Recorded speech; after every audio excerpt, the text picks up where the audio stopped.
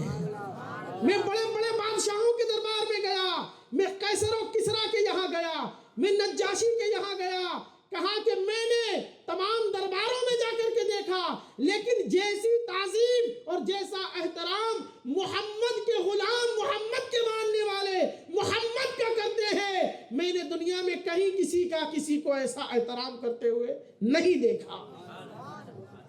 لوگ حیرت سے دیکھ رہے ہیں کہ آخر ایسا کیا دیکھ کر آ گیا؟ سنو، میں یہ دیکھ کر آ رہا ہوں کہ اگر محمد تھوک دے تو ان کا تھوک ان کے چاہنے والے زمین پر نہیں گرنے دیتے، وہ تھوک گرتا ہے تو ان کے ہاتھوں میں، ان کی ہتھیلیوں میں ہوتا ہے، اور لینے کے بعد بھی ایسا نہیں کہ اسے پوچھ کر صاف کر لیں یا کسی پانی سے دھل لیں، نہیں، بلکہ احترام کا مزید عالم یہ ہے کہ ہاتھوں کو ملتے ہیں، چہرے پر لگاتے ہیں، بدنوں پر لگاتے ہیں، اور بعض روایات کے اندر دوسری کتب میں یہاں تک آیا کہ جس کو حضور کا یہ لعاب مبارک نہ ملتا تو جس کے ہاتھ میں تھا دوسرا صحابی اپنے ہاتھ کو اس کے ہاتھ سے ملتا، پھر وہ اپنے چہرے پر ملتا، وہ اپنے جسم پر لگاتا۔ اگر محمد کسی بات کا حکم دے دیں تو وہ اس کام کو کرنے کے لیے دوڑ پڑتے ہیں، اور محمد اگر وضو بناتے ہیں تو ان کے وضو کے گرے ہوئے پانی کو لینے کے لیے اس طرح سے وہ آپس میں مزاحمت کرتے ہیں کہ لگتا ایسا ہے کہ ابھی ان میں جنگ چھڑ جائے گی۔ اور آگے کہا کہ ان کا عالم یہ ہے کہ جب محمد گفتگو کرتے ہیں تو وہ اپنی آوازوں کو بند کر لیتے ہیں اور ادب و احترام سے نظر اٹھا کر کے بھی نہیں دیکھتے۔ کہا سنو، محمد نے تمہیں جو پیشکش صلح کی دی ہے تم اسے قبول کر لو۔ یہاں بزرگوں نے ایک جملہ بڑا پیارا ارشاد فرمایا کہ گویا عروہ بن مسعود کہنا یہ چاہتا ہے کہ سن لو، تم محمد عربی صلی اللہ علیہ وسلم کو قتل کرنے کا منصوبہ بنا رہے ہو، تم ان کا خون بہانے کی بات کر رہے ہو۔ ارے جو غلام، جو دیوانے محمد کا تھوک زمین پر گرنا برداشت نہیں کر سکتے، وہ محمد کا خون گرنا کب برداشت کر سکتے ہیں؟ بتانے کا مقصد یہ ہے کہ یہ امام بخاری ہے۔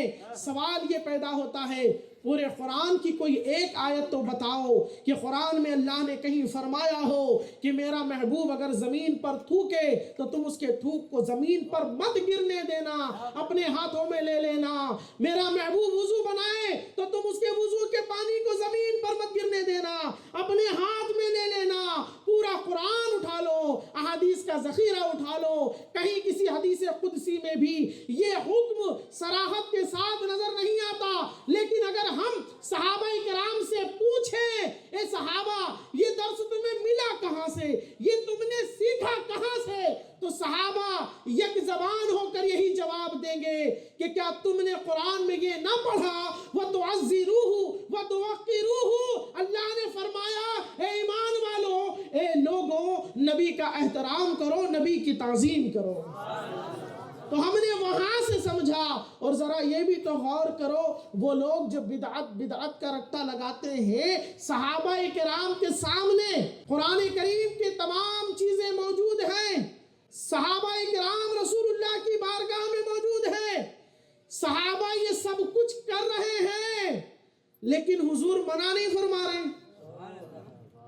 حضور کو تو کہہ دینا تھا، جس طرح وہابیوں کا، غیر مقلدوں کا، دیوبندیوں کا ایمان ہے، جو ان کے پیشوا مولوی اسماعیل دہلوی نے اپنی کتاب تقویۃ الایمان میں لکھا کہ نبی کی تعظیم ایسی کرنی چاہیے جیسے بڑے بھائی کی کرتے ہیں، بلکہ یہاں تک بھی لکھ دیا کہ بلکہ اس میں بھی کمی کرنی چاہیے۔ اللہ اکبر! جن کا یہ نظریہ ہے، تمہارے ذہن و فکر میں یہ سوال کیوں پیدا نہیں ہوتا کہ حضور کو تو منع کر دینا تھا، میرے صحابہ یہ تم کیا کر رہے ہو؟ قرآن میں اللہ نے یہ حکم کہاں دے دیا کہ تم میرا تھوک اپنے چہرے پر، اپنے جسموں پر مل لو، تم میرے وضو کا گرا ہوا پانی اپنے چہروں پر، اپنے جسموں پر لگا لو۔ قرآن میں تو یہ کہیں نہیں حکم دیا گیا، لیکن میرے آقا بھی جانتے ہیں کہ جب اللہ نے مجھے اس شان کا بنایا ہے اور امت کو حکم دیا ہے کہ نبی کی تعظیم کرو، نبی کی توقیر کرو، تو یہ صحابہ کسی غلط چیز کی طرف نہیں چل رہے ہیں، اللہ کے حکم پر عمل کر رہے ہیں۔ امام بخاری نے اس حدیث کو نقل کر کے اس بات کا اعلان کر دیا کہ میں محمد بن اسماعیل بخاری بھی اسی بات کا عقیدہ رکھتا ہوں کہ نبی کی تعظیم اور نبی کے احترام میں نبی کا تھوک مبارک بھی اپنے چہرے پر لگایا جائے تو یہ خلاف شریعت مطہرہ نہیں ہے، بلکہ یہ اللہ کے حکم پر عمل ہے، یہ اللہ کے فرمان پر عمل ہے۔ امام بخاری نے اس روایت کو نقل فرما کے اعلان کر دیا کہ نبی سے تبرک کس طرح لیا جاتا ہے، تبرکات کی اہمیت کا یہاں پر امام بخاری نے واضح ثبوت تحریر فرما دیا۔ حضرت عبداللہ ابن مسعود رضی اللہ تعالی عنہ، جن کا لقب ہی صاحب النعل والوسادہ ہے، امام بخاری نے حدیث پاک نقل کی ہے جس میں حضرت ابو درداء رضی اللہ تعالی عنہ کے پاس ایک بندہ آیا، اور وہ بندہ پہلے یہ دعا کرتا ہے، من میں تمنا کرتا ہے کہ مولا کسی نیک آدمی کو میرے ساتھ کر دے۔ اتنے میں حضرت ابو درداء رضی اللہ تعالیٰ عنہ آ جاتے ہیں۔ وہ حضرت ابو درداء سے گفتگو کرتا ہے، بتاتا ہے کہ میں یہی تمنا کر رہا تھا کہ مجھے کوئی نیک اور متقی ساتھی مل جائے۔ صحابی رسول ابو درداء آ گئے۔ حضرت ابو درداء نے پوچھا تو ہے کہاں کا؟ کہنے لگا کہ حضرت میں کوفہ کا ہوں۔ فرمایا کیا کوفہ میں؟ حضرت عبداللہ ابن ام مکتوم صاحب النعل والوسادہ والمطہرہ، حضرت عبداللہ ابن مسعود رضی اللہ تعالیٰ عنہ نہیں ہے جو تو اس طرح کی تمنا یہاں آ کے کر رہا ہے؟ تو یہ دیکھیں کہ حضرت ابو درداء رضی اللہ تعالیٰ عنہ نے جب نام سے یاد کیا حضرت عبداللہ ابن مسعود کو، تو عبداللہ ابن مسعود کا عمل ان کے نام کے ساتھ لقب کے طور پر پیش کیا کہ رسول اللہ کی نالین اٹھانے والے، حضور کا تکیہ لے کے چلنے والے، حضور کے لیے وضو کا پانی پیش کرنے والے حضرت عبداللہ ابن مسعود کو کیا تو نہیں پہچانتا یا ان سے تیرا تعلق نہیں ہے؟ حضرت عبداللہ ابن مسعود کی عادت مبارکہ تھی کہ جب بھی سرکار کہیں جاتے تو عبداللہ ابن مسعود سب سے پہلے حضور کی نالین شریف کو اٹھاتے اور اپنی آستینوں میں، پہلے زمانے میں لوگ وہاں اتنی چوڑی چوڑی آستینیں پہنتے تھے، کہتے وہ اپنی آستینوں کے اندر رکھتے تھے، آستین کے اندر ایسے سینے سے لگا کے رکھتے، اور جیسے ہی سرکار محفل سے آتے اور سرکار کو نالین پہننا ہوتی تو عبداللہ ابن مسعود ایسے نکالتے اور سرکار کے بارگاہ میں پیش فرما دیتے۔ تو یہ ایک جھلک اور ایک روایت تعظیم مصطفیٰ صلی اللہ تعالی علیہ وسلم کے حوالے سے میں نے آپ کے سامنے امام بخاری کی پیش کی کہ امام بخاری نے یہ حدیث بیان کر کے اعلان کر دیا کہ حضور علیہ السلام کا احترام کس انداز سے کیا جاتا ہے۔ جو ہم کہتے ہیں سب سے اولا و اعلیٰ ہمارا نبی، سب سے بالا و والا ہمارا نبی، خلق سے اولیاء، اولیاء سے رسول اور رسولوں سے اعلیٰ ہمارا نبی، کون دیتا ہے دینے کو منہ چاہیے، دینے والا ہے سچا ہمارا نبی۔ کیا آقا کریم صلی اللہ تعالی علیہ وسلم کو اللہ رب العالمین نے کچھ اختیارات عطا فرمائے ہیں؟ کیا حضور کسی کو کچھ دے سکتے ہیں؟ میں نے آپ کو پچھلی مجلس میں حضرت ربیعہ بن کعب اسلمی رضی اللہ تعالی عنہ کا وہ واقعہ مسلم شریف سے سنایا تھا کہ رسول اللہ نے ان سے فرمایا مانگ، تو انہوں نے حضور سے جنت اور جنت میں حضور کا ساتھ مانگا تھا۔ لیکن ابھی ہماری گفتگو امام بخاری کے تعلق سے چل رہی ہے، تو ہم یہاں پر امام بخاری رضی اللہ تعالی عنہ کے حوالے سے بیان کرتے ہیں۔ یہ بخاری شریف کی جلد نمبر 2 صفحہ نمبر 585 امام صلی اللہ علیہ وسلم ارشاد فرماتے ہیں وَإِنِّي أُعْطِيتُ مَفَاتِيحَ خَزَائِنِ الْأَرْضِ، آقا فرماتے ہیں سنو، بے شک مجھے زمین کے خزانوں کی کنجیاں چابیاں عطا فرمائی گئی۔ آپ غور کریں کتنے واضح لفظوں میں مصطفیٰ فرما رہے ہیں کہ اللہ رب العالمین نے مجھے یہ مقام، یہ منصب عطا فرمایا ہے۔ کیا سرکار نے کسی کی مدد بھی فرمائی ہے؟ کسی کو کچھ عطا بھی فرمایا ہے؟ اور عطا فرمایا ہے تو کیا عطا فرمایا ہے؟ کون سی چیز سرکار نے عطا فرمائی ہے؟ سنیں، بخاری شریف جلد نمبر 2 صفحہ نمبر 580 اور حدیث نمبر 4053 4053 حضرت جابر بن عبداللہ رضی اللہ تعالی عنہ سے حدیث مروی ہے۔ وہ کہتے ہیں کہ میرے والد احد میں شہید ہو گئے اور ان پر قرض تھا، وہ قرض چھوڑ کر دنیا سے گئے، اور فرماتے ہیں کہ انہوں نے 6 بیٹیاں بھی چھوڑی، یعنی میری 6 بہنیں تھیں۔ والد دنیا سے گئے، قرض سر پہ، 6 بہنیں ساتھ میں۔ کہتے ہیں کہ قرض لینے والے میری طرف دیکھ رہے تھے اور میں اپنے مال و اسباب کی طرف دیکھ رہا تھا کہ میں اپنا قرض کیسے چکاؤں گا۔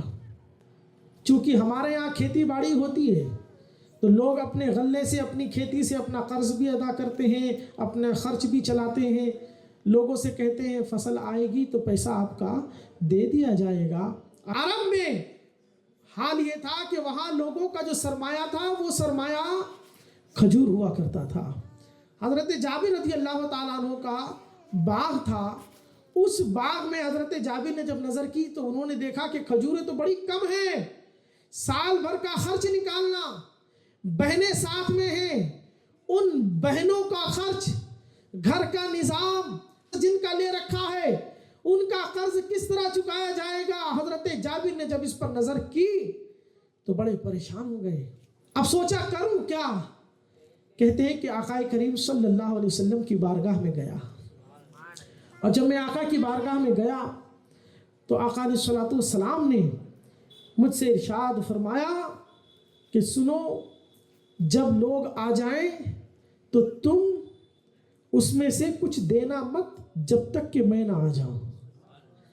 حضرت جابر رضی اللہ تعالیٰ عنہ نے جب کھجور کا ڈھیر لگایا تو کھجور کی طرف دیکھ کر آپ یہی سوچ رہے تھے کہ اس سے میرا قرض ادا ہو جائے، یہ بھی نظر نہیں آ رہا ہے، لیکن آقا علیہ الصلوۃ والسلام نے حضرت جابر سے فرما دیا تھا کہ جب تک میں نہ آ جاؤں اس میں کچھ کرنا نہیں۔ حضرت جابر کہتے ہیں کہ آقا کریم صلی اللہ علیہ وسلم تشریف لائے، اطاف حول اعظمها، کہ آقا علیہ الصلوۃ والسلام نے اس کے گرد چکر لگائے۔ میرے آقا نے 3 چکر لگائے اور اس کے بعد وہ آقا وہاں پر بیٹھ گئے، اور آقا علیہ الصلوۃ والسلام نے ارشاد فرمایا، اے جابر اب جس کا قرض دینا ہے اسے بلا لے، اسے بلا لے۔ حضرت جابر کہتے ہیں کہ آقا کریم صلی اللہ علیہ وسلم نے وہ ناپ جس کے ذریعے تول کر یا ناپ کر دینے کا معاملہ وہاں ہوتا تھا لیا، اور آقا نے وہاں سے بھر بھر کے دینا شروع کیا۔ میرے آقا علیہ الصلوۃ والسلام بھرتے جا رہے ہیں، دیتے جا رہے ہیں، بھرتے جا رہے ہیں، دیتے جا رہے ہیں۔ حضرت جابر کہتے ہیں کہ سرکار نے سب کا قرض دے دیا، جس کا جتنا بنتا تھا سب کچھ دے دیا، اور سب کچھ دینے کے بعد بھی جب نظر کھجور کے ڈھیر پر کر رہے ہیں تو نظر آتا ہے کہ اس میں سے ایک کھجور بھی کم نہیں ہوئی ہے۔ یہ امام بخاری حدیث نقل کر کے بتا رہے ہیں کہ رسول کریم صلی اللہ تعالی علیہ وسلم کے اس فاقہ کشی کو دیکھ کر کہ سرکار کے گھر میں کئی دن تک چولہا نہیں جل رہا ہے، گھر میں کھانے کو نہیں ہے، صرف پانی اور چھوارے پر گزر بسر کر رہے ہیں، تو اسے دیکھ کر کہیں غافل نہ ہو جانا، عقیدے میں ٹھوکر نہ کھا جانا، شیطان کے وسوسے میں نہ آ جانا۔ جب مصطفیٰ کی سیرت کا یہ پہلو تمہیں نظر آئے تو تمہاری نظر اس حدیث پر بھی ہونی چاہیے، اس روایت پر بھی ہونی چاہیے، اور اس روایت پر بھی ہونی چاہیے جو آقا نے فرمایا، اُوتِیتُ مفاتیح خزائن الارض، اللہ نے مجھے تمام زمین کے خزانوں کی کنجیاں عطا فرما دی ہے، اور وہ کنجی ایسی عطا فرمائی کہ جناب جابر کا قرض ادا کرنے کے لیے وہ کھجور کا مختصر سا ڈھیر تھا کہ جابر تو مایوس ہو چکے تھے کہ اب لگتا نہیں کہ اس سے قرض بھی ادا ہو سکے، لیکن امید کی ایک کرن مصطفیٰ جان رحمت کی ذات تھی، امید مصطفیٰ جان رحمت کی مبارک ذات سے وابستہ تھی کہ اللہ رب العالمین کے اس پیارے رسول کی برکت سے کچھ ہو جائے تو ہو جائے۔ مصطفیٰ کریم صلی اللہ تعالی علیہ وسلم نے ایسا کرم فرمایا، ایسا کرم فرمایا کہ جابر کو جو ٹینشن تھی کہ صرف قرض ادا ہو جائے وہی بہت ہے، لیکن آقا نے جناب جابر کا قرض بھی ادا کر دیا، اور جناب جابر کے گھر کا تمام سرمایہ بھی محفوظ رہ گیا۔ اسی لیے اعلیٰ حضرت نے فرمایا کہ مالک کونین ہیں، گو پاس کچھ رکھتے نہیں، 2 جہاں کی نعمتیں ہیں ان کے خالی ہاتھ میں۔ تو ہم نے صحابہ کا عمل بخاری سے دیکھا کہ صحابہ حضور کا ادب احترام کیسے کر رہے ہیں، ہم نے عبداللہ ابن مسعود کا انداز تعظیم اور خدمت ملاحظہ کیا، ہم نے حضرت جابر رضی اللہ تعالیٰ عنہ کا قرض کس طرح سے ادا کیا گیا یہ دیکھا۔ تو پہلے میں تو مصطفیٰ کی تعظیم کی بات ہو گئی، دوسرے میں حضور کے اختیارات اور تصرفات کی بات ہو گئی۔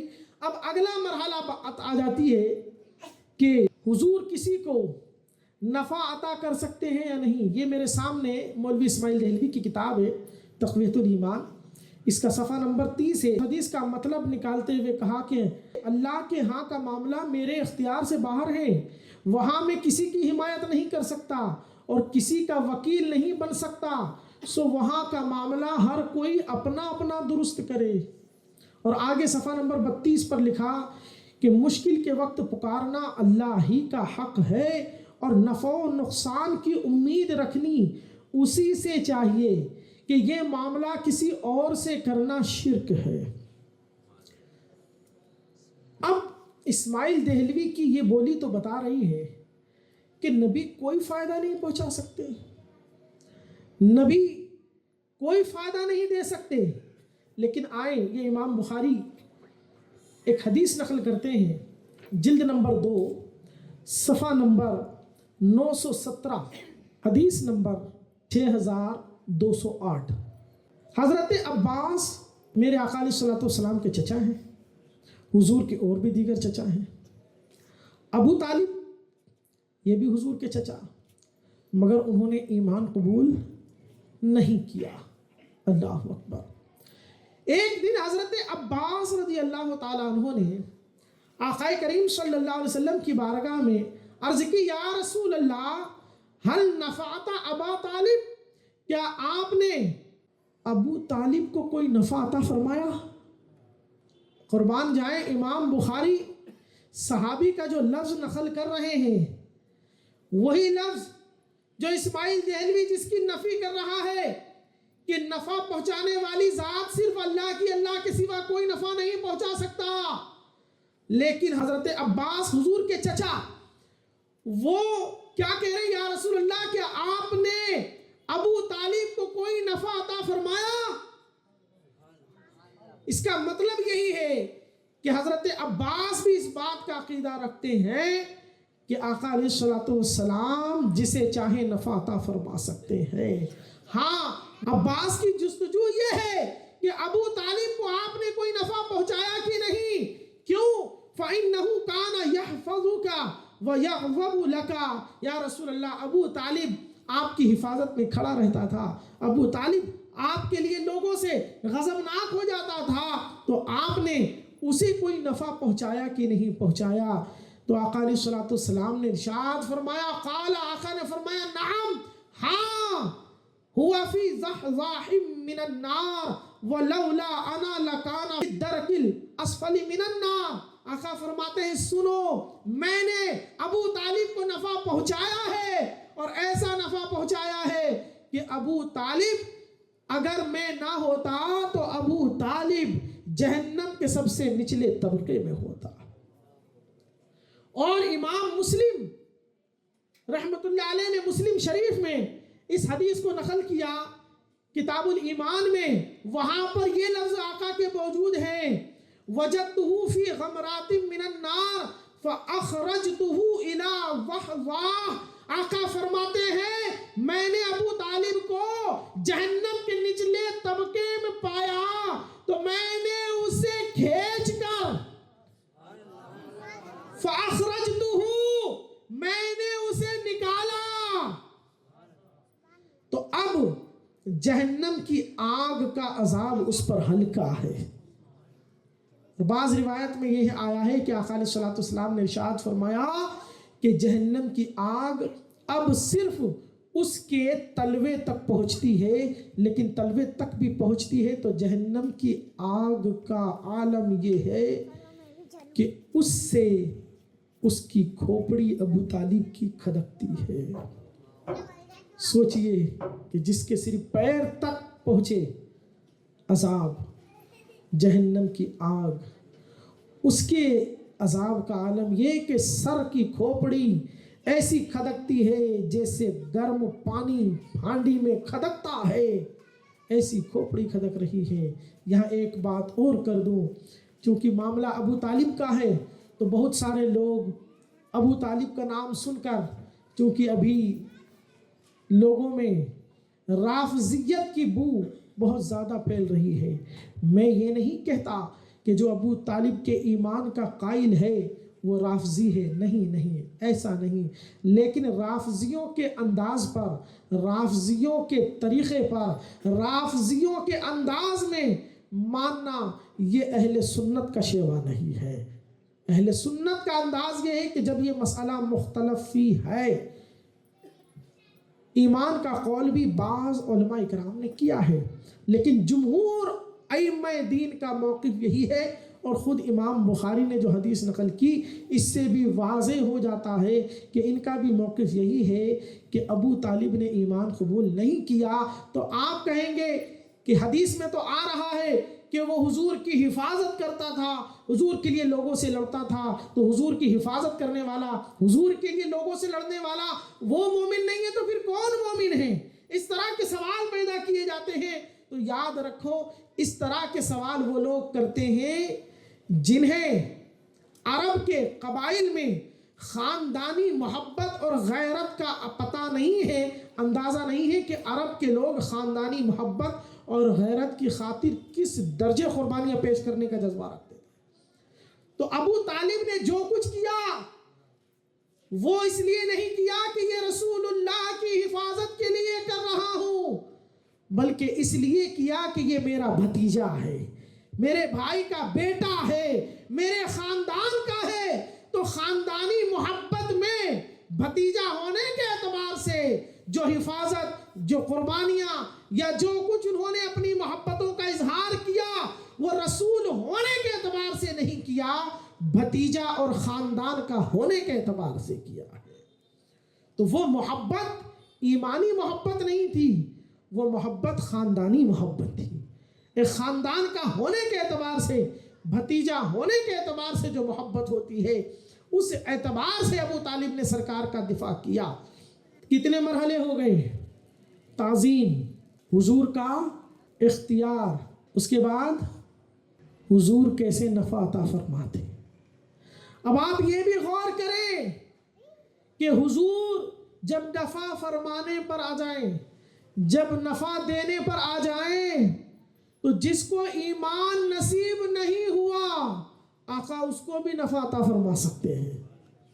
جو نفع حاصل کرنے کا مستحق نہیں ہے لیکن آقا علیہ الصلوۃ والسلام اگر اس کے لیے کچھ کرنا چاہے اور اسے نفع عطا فرمانا چاہے تو آقا اسے نفع عطا فرما سکتے ہیں۔ اگلی گفتگو، نماز میں حضور کا خیال۔ یہ میرے سامنے کتاب ہے مولوی اسماعیل دہلوی کی، کتاب کا نام ہے صراط مستقیم، اس کا صفحہ نمبر 147 ہے۔ اسماعیل دہلوی نے لکھا، اور اہل مکاشفات یہ خیال نہ کریں کہ نماز میں شیخ کے تصور یا ارواح اور فرشتوں کی ملاقات کی طرف توجہ کرنا بھی اسی نماز کا حاصل کرنا ہے جو مومنوں کے لیے معراج ہے۔ نہیں، ہرگز نہیں، نماز میں یہ توجہ بھی شرک کی ایک شاخ ہے۔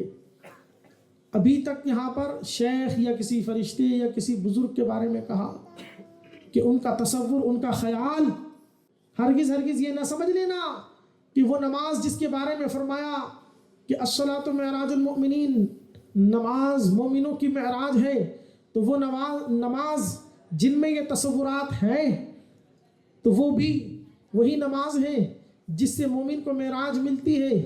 لکھا نہیں، بلکہ نماز میں یہ توجہ بھی شرک کی ایک شاخ ہے۔ اب آگے لکھا صفحہ نمبر 148 پر کہ خیال تو بہت سارے آتے ہیں، لیکن ایک خیال ہوتا ہے وہ اس سے برا، پھر ایک ہوتا ہے کہ اس سے برا ایک اور، پھر ایک ہوتا ہے کہ اس سے بھی برا ایک اور، ایک اس سے ہلکا، ایک اس سے ہلکا، ایک اس سے ہلکا۔ تو ایسے ہی تدریج کے طور پر اسماعیل دہلوی نے لکھا کہ زنا کے وسوسے سے اپنی بیوی کی مجامعت کا خیال بہتر ہے، اور شیخ یا اسی جیسے اور بزرگوں کی طرف خواہ جناب رسالت معاب ہی ہو، اپنی ہمت کو لگا دینا اپنے بیل اور گدھے کی صورت میں مستغرق ہونے سے برا ہے۔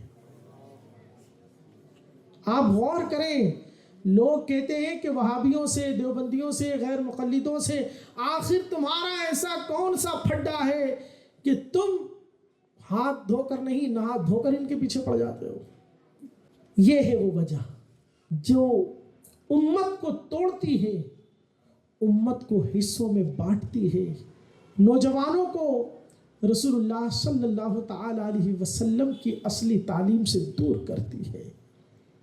اب ایک طرف تو اسماعیل دہلوی کا یہ قول کہ حضور کا خیال اپنے گدھے اور اپنے بیل کے خیال میں ڈوبنے سے بھی برا ہے، معاذ اللہ۔ امام بخاری سے پوچھتے ہیں، امام بخاری آپ بتائیں حضور کا خیال نماز میں کیسا ہوگا؟ آ جائے تو کیا، کوئی لے آئے تو کیا؟ یہاں پر تعویل کرنے والے بد مذہب کہتے ہیں کہ یہاں پر خیال آنے پر نہیں کہا گیا بلکہ حضور کا خیال لانے پر کہا گیا ہے۔ خیال لانا برا ہے، آ جائے تو برا نہیں ہے، لیکن حضور کی جانب خیال لے جانا یہ برا ہے، یہ شرک ہے۔ استغفر اللہ۔ تو ہم صحابہ کی زندگی سے یہ بھی دیکھ لیتے ہیں، یہ امام بخاری کی